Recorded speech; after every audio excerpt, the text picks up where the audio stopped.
You know, there's lots of good reasons for us to want to enter into deep relationships with other people. I mean, we all probably have that desire somewhere within us.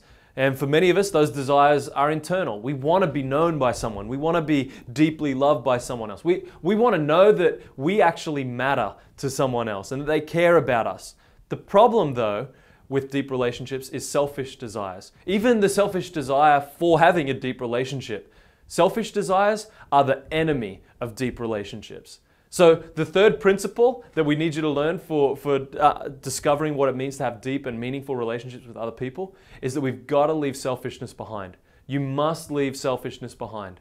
See, deep relationships are all about moving beyond ourselves. Deep relationships happen where we care deeply for other people, where we actually seek to know them and care about them. And as the other person reciprocates with those actions and desires, then the natural result becomes deeper relationships.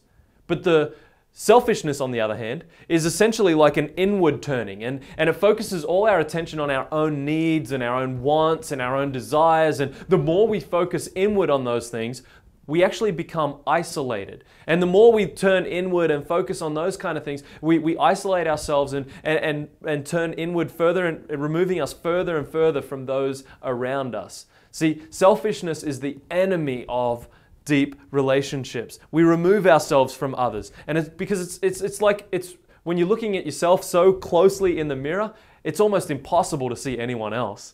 See, if you want to connect with others and you want to connect deeply, then we've got to move beyond the boundaries of our own lives. And as we care about other people and as see them as inherently valuable, and we begin to care about the things that they care about, it's like we're pushing the boundaries of our own life out. And as those boundaries go out, we start including more and more people within the circle of our life, and deep relationships are bound to result from that.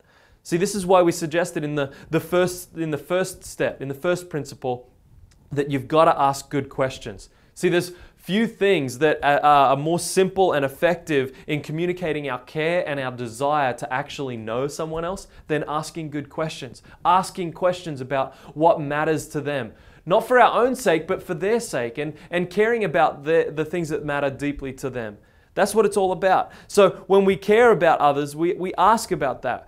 We want to know what their heart is, and so we ask about those things that are deep and most important to them. And caring for others like that and living a life that's others-focused like that will require a lot more than asking questions, but it will always require at least that. So if you want to have a deep relationship, then it's time to leave selfishness behind. You cannot have deep relationships and think about yourself all the time as well.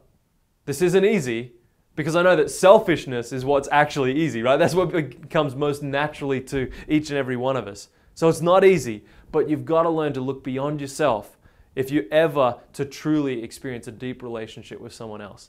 So the first principle is you have to initiate. The second principle is you've got to be vulnerable. And the third is you've got to leave selfishness behind. If you truly want to see your life being lived together with other people in deep, meaningful, real relationships, you've got to leave selfishness behind. Hey, if you found this material helpful, then just click on the link below and it'll take you to a website where you can access a whole video series that's developed in helping you to take your relationships deeper. See, I think we are all created to experience deep, meaningful, significant relationships that go beyond just the surface level. So we'll explain some of the principles of what those relationships look like, and then start talking specifically about how you can have those kind of relationships. And you can have it. It is possible. So click on the link below and you'll gain access to the whole video series.